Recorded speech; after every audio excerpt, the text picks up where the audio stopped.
하나님의 말씀 마태복음 1장 18절에서 25절, 제가 18절부터 읽어드립니다. 예수 그리스도의 나심은 이러하니라. 그 모친 마리아가 요셉과 정혼하고 동거하기 전에 성령으로 잉태된 것이 나타났더니 그 남편 요셉은 의로운 사람이라 저를 드러내지 아니하고 가만히 끊고자 하여 이 일을 생각할 때 죄의 사자가 현몽하여 가로되 다윗의 자손 요셉아, 내 아내 마리아 데려오기를 무서워 말라. 저에게 잉태된 자는 성령으로 된 것이라. 아들을 낳으리니 이름을 예수라 하라. 이는 그가 자기 백성을 저희 죄에서 구원할 자이심이라 하니라. 이 모든 일에 된 것은 주께서 선지자로 하신 말씀을 이루려 하심이니 가라사대 보라, 처녀가 잉태하여 아들을 낳을 것이요 그 이름을 임마누엘이라 하리라 하셨으니 이를 번역한즉 하나님이 우리와 함께 계시다 함이라. 요셉이 잠을 깨어 일어나서 주의 사자의 분부대로 행하여 그 아내를 데려왔으나 아들을 낳기까지 동침치 아니하더니 낳음에 이름을 예수라 하니라. 아멘. 오늘 설교 제목은 복된 그 이름입니다. 복된 그 이름. 세상에 많은 이름들이 있습니다. 우리도 이름 한 가지씩 갖고 있잖아요. 이 세상에 우리가 알고 있는 이름 중에 가장 복된 이름이 어떤 이름일까요? 가장 귀한 이름. 누가 말했어요? 네, 우리 보통 학생부가 아닙니다. 우리 은결이가 누구? 예수님이죠? 맞아요, 예수님이에요. 예수님의 이름은 세상에서, 아니 이 우주에서 가장 복된 이름입니다. 그래서 우리는 그 복된 이름인 예수를 믿을 때, 예수님의 이름을 믿을 때 복을 받는 거예요. 왜? 예수님의 이름이 가장 복된 이름이니까. 예수님의 이름은 사람이 지은 이름이 아닙니다. 보통 우리가 자녀들 낳을 때 누가 지어요? 다 사람들이 이름을 지어요. 그러나 예수님의 이름은 사람이 지은 이름이 아닙니다. 하나님께서 이름을 지어주셨어요. 그래서 그 이름을 믿는 자, 예수님의 이름을 믿는 자는 복을 받는다. 어떤 복? 하나님의 자녀가 되는 복을 받는 거예요. 하나님께서 주신 이름, 그 예수의 이름은 어떤 이름인가? 오늘 이 복된 그 이름이라는 제목으로 은혜를 나누겠습니다. 마태복음 1장 18절 먼저 볼까요? 마태복음 1장 18절. 예수 그리스도의 나심은 이러하니라. 그 모친 마리아가 요셉과 정혼하고 동거하기 전에 성령으로 잉태된 것이 나타났더니, 예수 그리스도의 나심은 이러하니라라고 그랬죠. 그렇게 말씀하신 것은 예수 그리스도의 탄생이 예언된 사건임을 말씀하는 거예요. 그래서 예수 그리스도의 나심은 이러하니라, 구약 성경에 예언이 되어 있다. 그러니까 이러하니라 이렇게 기록한 거예요. 예수님의 탄생은 특별했습니다. 하나님은 창세전에 자기 백성을 택하셨죠. 그런데 자기 백성이 죄악에 빠져서 죄의 삭슨 사망을 당해서 영원히 지옥 가게 돼버렸어요. 그래서 택하신 자기 백성을 구원하기 위해 하나님은 자기 백성들이 죄를 짓기 전에 창세전에 이미 계획을 세우셨어요. 이것을 구속사라고 합니다. 구속의 역사라고 하죠. 구속의 역사를 택자들이 죄 짓기 전에 이미 세워놨잖아요. 죄를 짓고 나서 그 구속의 역사를 택자들에게 알려주는 거예요. 한 사람 한 사람에게 알려주는 거예요. 그 알려준 것이 복음이잖아요. 그 복음을 듣고 믿어지면 그 사람은 나 구원받은 사람이구나, 나 택함 받은 사람이구나 알게 되는 거예요. 우리가 그렇게 구원받잖아요. 그런데 하나님께서 자기 백성을 택하시고 구속하기로 계획을 세웠잖아요. 이 계획을 하나하나 이루어가는 것을 경륜이라고 합니다. 들어보셨죠? 경륜. 이 경륜이 자전거 타는 거 말하는 게 아니고 똑같은 단어지만 이 경륜은 뭐다? 하나님이 아주 오래전에 구속의 계획을 세웠어. 내가 이 백성을 내가 구원해야 되겠다. 이 계획을 세웠는데 그것을 하나하나 이루는 것을 뭐라고 한다? 경륜. 예수님의 탄생이 특별한 이유는 하나님의 경륜 가운데 이루어졌기 때문에 그래요. 우리 인생이 왜 특별해지는 줄 아십니까? 우리 인생이 하나님의 구속의 계획이 있어요. 그 계획을 내가 알게 되는 게 복음을 듣는 거라고 그랬죠. 복음을 듣고 내가 구원받으면 나는 이제 누구 계획 안에 들어가는 거예요? 하나님의 구속의 계획 안에 들어가는 거예요. 하나님의 경륜 안으로 들어가는 거예요. 이래서 우리 인생이 특별해지는 겁니다. 그런데 하나님의 구속의 경륜 안에 못 들어가면, 구원받지 못하면 하나님의 구속의 계획을 내가 잘 몰라. 그 안에 들어가지 못해. 그러면 그 사람은 특별한 인생일까요? 일반적인 인생일까요? 일반적인 인생을 살다가 마무리되는 거죠. 내가 돈을 많이 버니까, 내가 무슨 지위가 높아지니까, 명예가 생기니까 특별한 인생인 줄 아셨죠? 아닙니다. 아무리 명예가 높고 지위가 높고 돈이 많아도 하나님의 구속의 경륜을 모르고 그 경륜 안에, 구속의 계획 안에 내가 들어있다는 사실을 모르고 죽는다면 그 사람이 비극적인 인생이에요. 비참한 사람들이에요, 그 사람이. 예수님의 탄생이 성탄이라고 하잖아요. 그러니까 성탄은 하나님의 구속의 계획 가운데 있었다. 구속의 경륜 가운데 있었다. 성탄은요, 예언의 성취입니다. 뭐의 성취요? 예언의 성취. 그러니까 어느 날 갑자기 하나님이 예수님을 딱 태어나게 만든 게 아니라는 거예요. 창세전부터 세웠던 구속의 계획, 경륜 중에 성탄도 들어있다는 거예요. 성탄은 예언의 성취. 예언 있잖아요. 이게 뭐예요? 미리 말하는 거잖아요, 예언이. 예언은 반드시 성취돼야 됩니다. 성취가 되지 않으면 그 예언은 가짜입니다. 예언이 아니죠. 마태복음 1장 22절 볼까요? 마태복음 1장 22절. 이 모든 일에 된 것은 주께서 선지자로 하신 말씀을 이루려 하심이니 가라사대. 마태복음 1장 22절에 이 모든 일에 된 것 있죠. 이 모든 일이 뭐냐면 요셉과 정혼하고 동거하기 전에 처녀 마리아가 예수님을 성령으로 잉태한 거, 이게 이 모든 일이에요. 황당한 일이죠, 그게 사실은. 왜냐하면 처녀가 임신하는 게 말이 돼요? 남자를 경험하지 않았는데 임신이 된 거예요. 하나님이 임신을 시켜버린 거예요. 그러니까 요셉 입장에선 이게 납득이 되는 일이에요? 납득이 안 돼요? 납득이 안 되는 거예요. 사실 이해가 안 되는 일이었던 거예요. 이 모든 일이 뭐라고요? 처녀 마리아가 아이를 가진 거, 이게 이 모든 일이에요. 그런데 이 모든 일에 된 것은, 처녀 마리아가 임신을 한 것은 주께서 선지자로 하신 말씀을 뭐하려 합니다? 이루려 합니다. 그러므로 성탄은 예언됐다는 거죠. 마태복음 1장 1절 볼까요? 같이 한번 읽어볼까요? 마태복음 1장 1절 시작. 아브라함과 다윗의 자손 예수 그리스도의 세계라. 보세요. 예수님은 누구의 자손이라고 돼 있어요? 아브라함과 다윗의 자손. 그러니까 예수님의 족보가 누구의 족보다? 다윗의 족보, 아브라함의 족보라는 거예요. 그러니까 아브라함 때, 다윗 때부터 이어진 족보 있죠. 그 족보로 예수님이 오셨기 때문에 아브라함과 다윗 때 하나님께서 하셨던 말씀, 그 예언들 중에 예수님에 대한 예언이 있다 없다? 있다라는 거예요. 그 예언이 성취가 됐다는 거예요. 그러니까 아브라함도 다윗도 다 예수님에 대한 예언을 들었다 안 들었다? 들었다. 그것이 실제 성취됐다는 거예요. 이게 성탄입니다. 약속이 성취된 거예요. 하나님이 구약에 예수님을 보내주겠다고 약속한 게 신약의 성탄으로 이루어졌다는 거죠. 구약성경 이사야 11장 10절. 그날에 이새의 뿌리에서 한 싹이 나서, 보세요. 이새의 뿌리에서 한 싹이 나서 만민의 기호로 설 것이요 열방이 그에게로 돌아오리니 그 거한 곳이 영화로리라. 이새는 다윗의 아버지잖아요. 이새의 뿌리, 이새를 통해 다윗이 오고 다윗의 후손으로 누가 오셨다? 예수님이 오셨다는 거예요.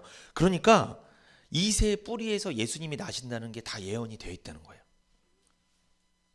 다윗의 후손으로 예수님이 오신다는 거죠. 그날에 이새의 뿌리에서 한 싹이 나서 만민의 기호로 설 것이요 열방이 그에게로 돌아오리니 그 거한 곳이 영화로우리라. 이새의 후손, 다윗의 후손 중에 열방을 돌아오게 만드는 구원자가 올 거라는 거예요. 예수님은 다윗의 후손으로 오셨죠? 예수님의 아버지가 요셉이잖아요. 그 요셉이 누구 후손이에요? 다윗의 후손이에요. 요셉도. 다윗의 족보에 있습니다. 요셉도. 그 족보로 예수님이 오신 거예요. 이사야 9장 6절 볼까요? 이사야 9장 6절에서 7절. 이는 한 아기가 우리에게서 낳고 한 아들을 우리에게 주신 바 되었는데 그 어깨에는 정사를 메었고 그 이름은 기묘자라 모사라 전능하신 하나님이라 영존하시는 아버지라 평강의 왕이라 할 것임이라. 그 정사와 평강의 더함이 무궁하며 또 다윗의 위에 앉아서 그 나라를 굳게 세우고 자금 이후 영원토록 공평과 정의로 그것을 보존하실 것이라. 만군의 여호와 열심히 이를 이루시리라. 우리를 위하여 태어날 한 아기가 있습니다. 그 아기의 어깨에는 주권이 메어질 것이다. 그 이름은 탁월할 것이다. 그는 용사이다. 그는 영원한 아버지다. 그는 평강의 왕이라 불릴 것이다. 다윗의 왕자에 앉아서 주권을 행사하여 그 국권을 강대하게 할 것이고 끝없는 평화를 이룰 것이고 그 나라를 법과 정의 위에 굳게 세우실 것이다. 이 모든 일은 만군의 여호와께서 정렬을 쏟으시어 이제부터 영원까지 이루실 일들이다. 이런 뜻이에요. 아멘. 그런데 거기 보면 7절에 그 정사와 평강의 더함이 무궁하며 또 다윗의 위에 앉아서라고 나오죠. 다윗의 위에 앉았다는 건 뭐냐면 다윗의 왕좌에 앉아서란 뜻이에요. 그러니까 다윗이 왕이었잖아요. 그 왕의 후손으로 누가 오신다? 예수님 오신다는 거예요. 예수님은 왕이세요. 다윗의 후손이니까 왕으로 오신다는 거예요. 예수님은. 그러나 다윗은 이스라엘이란 나라의 왕이었지만 예수님은 어디의 왕이에요? 만왕의 왕이십니다. 모든 존재들의 왕이세요. 예수님은. 그래서 다윗의 혈통으로 오시는 거예요. 왕으로 오시는 거예요. 그게 구약 성경에 이렇게 예언이 돼 있어요. 이사야서에. 이사야는 선지자인데 예수님 오시기 전에 600년 전에 활동했던 사람이에요. 그 사람이 써놨는데 예수님에 대해서 다 써놓은 거예요. 여기다가. 그것이 성탄으로 성취가 되었다는 거죠. 예수님은 다윗의 위에 앉아 계신 분이에요. 다윗의 왕좌, 그 왕좌에 앉아서 주권을 행사하는 분이라는 거죠. 우리의 왕은 누구세요? 예수님인 줄 믿습니다.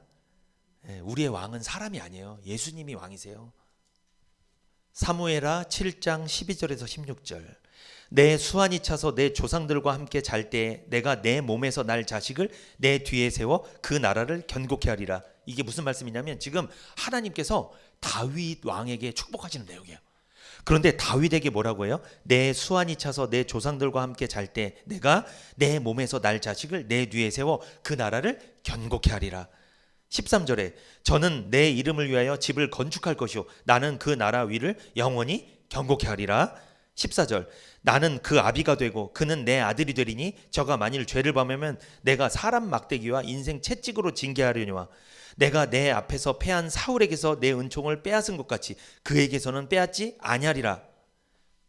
즉 이게 무슨 얘기냐면 다윗이 나이가 들어서 죽더라도 하나님께서 다윗에게 허락하신 은혜를 거둔다 안 거둔다? 안 거두겠다. 너를 통해 누가 태어나냐면 솔로몬 왕이 태어날 거다. 그러나 그가 설사 죄를 짓더라도 은혜를 거두지 않겠다. 내가 너를 생각해서 다윗 왕을 너의 믿음을 생각해서 너의 후손까지 복을 주겠다. 그 후손까지는 내가 용서해 주겠다. 약속하신 거예요. 그런데 16절에 보세요. 사무엘하 7장 16절. 내 집과 내 나라가 내 앞에서 영원히 보존되고 내 위가 영원히 견고하리라 하셨다. 그러니까 솔로몬 왕 이후에 이스라엘이 북이스라엘 남유다로 쪼개지잖아요. 쪼개지지만 죄악으로 인해서 쪼개지지만 솔로몬 왕 때는 내가 벌을 내리진 않겠다고 약속하시면서 뭐라고 해요? 16절에 내 집과 내 나라가 내 앞에서 영원히 보존되고 내 위가 영원히 견고하리라. 너의 집은 영원히 보존되고 견고할 거야. 너의 왕좌는 영원히 견고할 거야. 왜? 너의 후손의 후손의 후손으로 누가 오실 거야? 예수님이 오셔서 너의 왕권은 영원할 거야. 다윗에게 약속한 거예요. 다윗에게 허락한 복입니다. 너의 후손들이 설사 잘못을 하더라도 내가 너에게 베푼 은혜는 거두지 않을 거야. 왜? 너의 후손과 후손을 통해 누가 올 거야? 결국 예수님이 오실 거야. 그래서 너가 지었던 모든 죄, 너의 후손들이 지었던 모든 일생의 모든 죄를 너의 후손으로 오실 예수님이 다 죄값을 갚아주실 거야. 너에게 내가 지금 허락한 은혜는 영원히 거두지 않을 거야. 그 약속이에요. 그러면 다윗은 예수님의 존재를 알았을까요? 몰랐을까요? 알았습니다. 아, 내 후손과 후손을 통해서 예수님이 오시겠구나. 주님이 오시겠구나. 말씀으로 계셨던 그 주님이 사람의 몸을 입고 오시겠구나.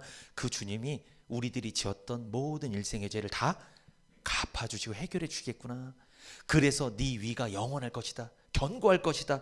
네 나라가 내 앞에서 영원히 보존될 것이다. 이 세상에 보이는 나라는 망할 수도 있지만 너의 나라, 어떤 나라? 천국. 너에게 허락한 상속해주는 그 천국 하늘나라는 영원할 것이야. 다윗아 걱정하지 마라. 지금 하나님 약속하시는 거예요. 사무엘하 7장 12절에서 16절은 무슨 말씀이냐면 하나님께서 다윗의 인생에 개입하신 거예요. 하나님은 다윗 왕에게 축복하실 때 그 아들 솔로몬 때도 복을 주시겠다고 약속하셨을 뿐만 아니라 예수님께서 다윗 왕의 족보로 세상에 오실 것을 예언하신 거예요. 다윗의 인생이 예수님의 족보에 들어간 거예요. 다윗은 알았습니다. 자기의 족보로 누가 오신다? 예수님이 오시니까 내 족보는 누구랑 같은 족보가 된다? 예수님의 족보랑 같은 족보가 된다고 알았던 거예요. 다윗의 인생이 하나님의 구속의 역사에 포함된 거예요. 얼마나 기쁜 일이겠습니까? 이게 안 기쁘세요? 내가 구원받은 게 기쁜 일이어야 돼요. 여러분, 내 족보가 누구 족보로 들어간 거예요? 저는 안동 김씨인데 안 기뻐. 저는 별로 그건 모르겠어. 저는 예수님 족보에 들어간 게 그렇게 기뻐요. 저는 이 세상에서 사라질 족보에 들어간 게 기쁘세요? 막 따지더라고. 너 무슨 이씨야? 너 무슨 김씨야? 그게 뭔 의미가 있어요? 사실은 하늘나라 못 가면 아무 소용없는데 예수님의 족보에 들어가지 못하면 무슨 김씨고 이씨면 뭐, 나 왕족이다. 너 까불지 마. 이런 게 어디 있어? 예수님의 족보에 들어가야 왕족이 되는 거예요. 여러분, 내 인생이 하나님의 구속사에 포함되고 예수님과 영적으로 한 혈통, 한 가족이 된다는 사실에 감사하지 않을 수 없습니다. 성탄은 그런 감사가 있어야 돼요. 성탄에는 그런 감사가 있어야 돼요. 아, 내 족보가 누구한테 들어갔다? 예수님께 들어갔다. 이게 행위가 아니라 뭐로? 은혜로. 하나님의 일방적인 은혜로 죄인이었던 나에게 복음 들려주셔서 그 복음 들었는데 그게 또 믿어졌어. 감사하게 성령님께서 역사해서 그게 또 믿어졌어. 내 말씀으로 믿어졌어. 나한테 개인적으로 적용이 돼서 아, 나 죄인이 아니라 의인이구나. 나 구원받았구나. 이제 나는 누구 족보에 들어갔다? 예수님의 족보에 들어갔다. 이 세상의 족보는 나 필요 없다. 이제는 필요 없다. 난 영원한 족보에 들어간 거야. 가면은 다 만나게 될 거예요. 다윗 왕도 만나고 아브라함도 만나고 주님도 만나고 그 족보에 들어간 사람끼리 모이는 거죠. 그런데 그 족보에 못 들어가면 어떻게 되는 거예요? 못 만나는 거예요. 여러분, 이 세상에서도 너 무슨 이씨야? 나 이 이씨야? 그 사람들만 만나잖아요. 이렇게 똑같아요. 예수님의 족보에 들어간 사람만 천국에서 만나는 거예요. 구약성경 미가서 5장 2절을 볼까요? 베들레헴 에브라다야, 너는 유다 족속 중에 작을지라도 이스라엘을 다스릴 자가 내게로 나올 것이라. 그의 근본은 상고의 태초이니라. 이게 무슨 말씀이냐면 예수님께서 어디에서 태어난다는 약속이에요? 예언이에요? 베들레헴에서 태어난다는 예언입니다. 그러니까 예수님이 태어날 장소도 예언됐어요. 어디라고요? 거기가 베들레헴. 그런데 신기하게, 자, 놀랍게도 예수님의 부친이 요셉이잖아요. 그리고 모친이 마리아잖아요. 요셉과 마리아가 로마 가이사의 호정령에 의해서 고향인 베들레헴에 돌아갑니다. 원래 나사렛에 살고 있는데 막 임신해서 배가 나왔는데 어떻게 된 거예요? 호적을 하라고 그래갖고 어디? 베들레헴으로 가요. 왜? 그들이 요셉이 무슨 지파라고 그랬어요? 요셉이 유다 지파 다윗 왕의 후손이기 때문에 베들레헴 가서 호적을 신고하고 가야 돼요. 본적이 거기 있으니까. 그런데 호적을 신고하러 갔는데 거기서 예수님을 놔버린 거예요. 그러니까 미가서 5장 2절에 베들레헴에서 날 거라고 예언이 돼 있죠. 이게 어떻게 된 거예요? 성취가 된 거예요. 신기하게 로마 가이사 황제가 명령을 내린 거예요. 모든 이스라엘 사람들은 호적을 신고해라. 본적에 가서. 그러면 잘 보세요. 이 로마 황제가 명령 내린 것도 누가 다 역사하는 거예요? 하나님이. 여러분, 불신자의 세계, 불신자가 역사하는 게 아니에요. 여러분, 다 누가 하시는 거예요? 하나님이 주권적인 섭리 안에서 다 움직이는 거예요. 하나님 계획 가운데 다 있어요. 로마 황제를 통해 요셉이 마리아가 어디로 갈 수밖에 없어요? 베들레헴으로 가서 호적 신고할 수밖에 없게 역사가 바뀐 거예요. 그렇게 하나님 역사를 주관하신 거예요. 그래서 가서 베들레헴 마구간에서 예수님을 낳은 거죠. 미가서 5장 2절이 성취가 된 거예요. 이 미가 선지자도 예수님 오시기 전에 수백 년 전 사람이에요. 예언을 이렇게 한 거예요. 태어날 장소까지 구체적 예언돼 있어요. 미가서 5장 2절의 예언이 실제 예수님이 베들레헴에서 출생하시는 거로 성취가 되었습니다. 그런데 마태복음 2장 15절 볼까요? 헤롯이 죽기까지 거기 있었으니 이는 주께서 선지자로 말씀하신 바 애굽에서 내 아들을 불렀다함을 이루려 하심이니라. 이게 무슨 말씀이냐면 예수님이 태어나셨을 때 헤롯 왕이 예수님에게 왕위를 뺏길 것 같으니까 2살 아래 아기들 다 죽였죠. 명령해서 다 죽였잖아요. 그 죽이려고 하니까 천사가 나타나서 예수님을 어디로 피신하라고 그래요? 애굽으로 피신하려고 하죠. 애굽으로? 그래서 예수님이 애굽으로 내려가요. 그래서 애굽으로 내려갔다가 그 헤롯 왕이 충이 걸려 죽어요. 심각한 병이 걸려 죽는데 죽은 다음에 다시 애굽에서 어디로? 다시 나사렛으로 이렇게 돌아와요. 예수님이 다시 고향으로 돌아옵니다. 그러니까 이게 무슨 말씀이냐면 여러분 호세아 11장 1절 찾아볼까요? 구약성경 호세아 11장 1절 이스라엘이 어렸을 때 내가 사랑하여 내 아들을 애굽에서 불러 내었거늘 이런 말씀이 있죠. 이스라엘이 어렸을 때 내가 사랑하여 내 아들을 애굽에서 불러내었거늘 이게 무슨 말씀이냐면 어떤 의미가 있냐면 이스라엘 백성들이 애굽에서 노예 생활할 때 하나님이 출애굽하셨죠. 유월절 어린 양의 피를 통해 그들을 애굽에서 건져내셨잖아요. 애굽의 노예에서 자유자로 바꿔주셨잖아요. 하나님 백성으로 건져주셨잖아요. 그 말씀을 의미하기도 해요. 그러니까 내 아들, 내 백성을 애굽에서 끄집어낸 거예요. 하나님이. 이스라엘이 어렸을 때 내가 사랑해서 내 아들을 애굽에서 불러냈다. 그런데 그게 또 어떤 의미가 있냐면 호세아 선지자는 어떤 사람이냐면 이스라엘이 솔로몬 왕 이후에 북이스라엘 남유다로 쪼개졌다고 그랬죠. 북이스라엘 북쪽에서 활동했던 선지자, 물론 남유다의 말씀도 전했지만 북이스라엘에서 주로 활동했던 선지자가 호세아 선지자입니다. 그런데 북이스라엘이 그 당시에 잘 됐어요. 나라가 최강대국이었습니다. 나라가 경제적으로 군사적으로 되게 좋았어요. 나라가 튼튼했어요. 이상하게 나라가 튼튼해지고 부유해지면 누구 떠나요? 주님 떠납니다. 그러면 이상하게 뭐가 잘 되면 잘 안 나와요. 교회를. 북이스라엘이 그랬어요. 잘 되면 잘 될수록 하나님 더 잘 섬겨야 되는데 오히려 세상으로 나가버려. 막 우상 숭배하고 막 하나님을 안 섬겨. 그렇게 되니까 호세아 선지자가 계속적으로 뭐라고 말하는 거예요? 북이스라엘에 돌아오라고 하나님께로 계속 외쳤어요. 그 의미가 있습니다. 내가 사랑하니까 내 백성들아 세상으로 빠지지 말고 우상 숭배하지 말고 하나님께로 돌아오라 이 뜻이에요. 이게 호세아 11장 1절이 제가 두 가지 말씀드렸죠. 출애굽할 때 이스라엘 백성 애굽의 노예로 있던 이스라엘 백성을 내 아들아 나와라 건져내는 의미도 있고 호세아 시대 때 북이스라엘이 우상 숭배하고 하나님을 떠나려고 하니까 하나님께로 돌아오라 그런 의미가 있고 이게 무슨 말씀의 성취냐면 마태복음 2장 15절의 성취예요.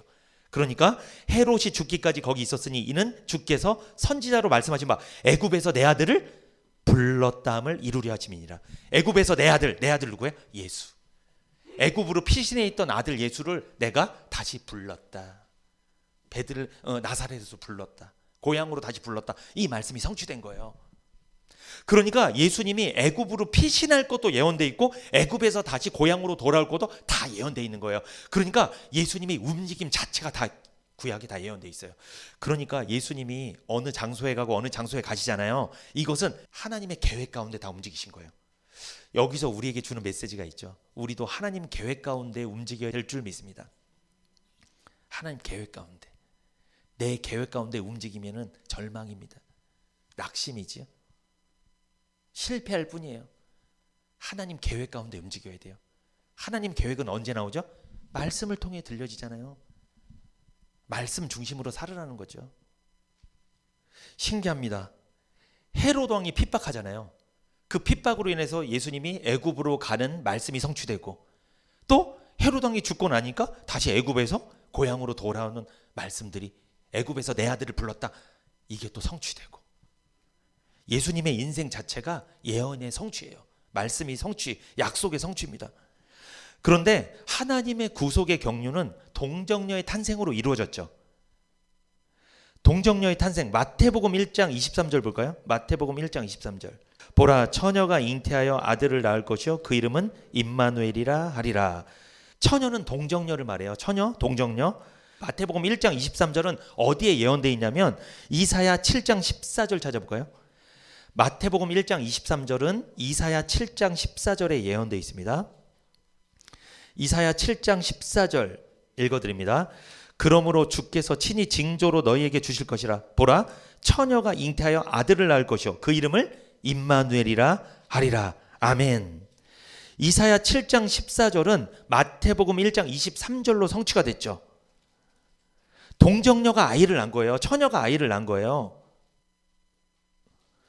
그러므로 처녀가 아이를 낳은 사건, 동정녀의 탄생 사건은 하나님의 구속의 경륜을 이루기 위한 사건이었다는 거죠.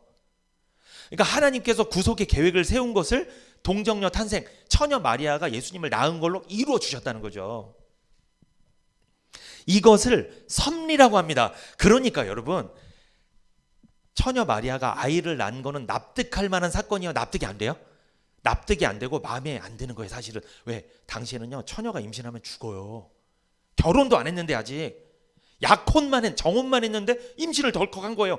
남자랑 동침도 안 했는데 임신한 거예요. 이러면 부정한 자로 해서 죽어버려요. 죽어야 돼요. 근데 요셉이 참 믿음이의 사람이에요. 그걸 모른 채 하고 있어요. 수긍했어요, 결국. 왜? 그걸 발선하면 마리아 죽거든요. 마리아 죽어버리면 예수님 태어나지 못하잖아요. 여러분, 내 인생에 납득되지 않는 사건이 있을지라도 그거 여러분 인내하시기를 축복합니다. 그 사건이 구속사를 이루는 사건일 수 있어요. 처녀가 임신하는 거 이해가 안 가잖아요. 그 사건을 통해서 예수님이 오셔서 우리가 다 구원받을 수 있었다니까요. 내 인생에 납득되지 않는 어떤 사건이 있을 때 불평 원망만 하지 마시고 이 일을 통해 하나님 무슨 일을 하시는지 한번 좀 지켜보세요. 한번 잘 지켜보라는 거예요. 인내해보라는 거예요. 기다려보라는 거예요. 그 일을 통해 그때는 그렇게 이해가 안 갔는데 나중에 그 일을 통해 내 주변에 있는 사람들이 구원을 받는다니까요. 내 주변에 있는 사람들이 복을 받는다니까요. 그 일 때문에 내가 그때 오히려 내가 나섰으면 예수님의 아버지 요셉 있잖아요. 요셉이 만약에 사람들한테 발설했으면 마리아 어떻게 돼요? 죽어요. 그러면 예수님 못 오시잖아요. 그럼 우리가 어떻게 구원받게 되겠어요? 납득되지 않더라도 인내하시기를 축복합니다. 우리가 납득이 안 될 뿐이지 하나님은 일하신다는 거예요. 그것을 통해서도. 좋은 일이든 나쁜 일이든 일하시는 하나님인 줄 믿습니다. 그 하나님의 구속의 계획이에요. 그게. 요셉이 참 믿음의 사람입니다. 요셉은 인내했습니다. 발설하지 않았어요. 마리아를 지켜줬습니다. 예수님을 낳을 때까지 마리아를 곁에서 지켜줬어요. 우리 그런 사람이 돼야 돼요.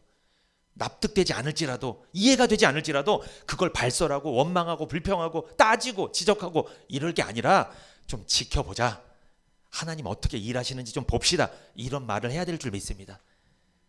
그게 바로 요셉과 마리아였어요. 이 부부가 참 믿음이 좋아. 근데 천사가 또 동시에 나타나. 요셉한테도 나타나고 마리아한테도 나타나고. 이 비전이 같은가 봐요. 남자와 여자, 아내와 남편이 비전이 다르면 맨날 싸웁니다. 꿈이 같아야 되는데 믿음도 같아야 되고. 구약성경 이사야 7장 14절의 예언대로 처녀인 마리아가 성령으로 잉태해서 예수님을 낳았죠. 하나님의 구속의 계획이 성취된 거예요. 동정녀의 탄생은 하나님의 구속의 경륜을 이루기 위한 사건이었다. 이것을 섭리라고 한다고 말씀드렸습니다.